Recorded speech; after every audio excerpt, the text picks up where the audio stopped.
Changing how you think about rejection. Let's be upfront here. Nobody likes being rejected.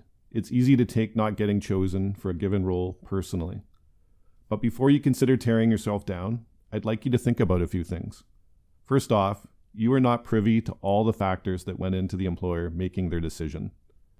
It's easy to speculate 100 different reasons why they didn't pick you, but at the end of the day, they didn't. And it's likely you may never know why.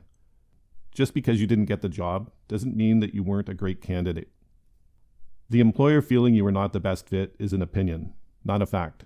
Obviously, it's an impactful opinion, but an opinion nonetheless. I also want you to consider that this particular event is isolated and not pervasive. This one didn't work out, but that does not logically imply that no other opportunities will work out. I also want you to understand that this situation is temporary.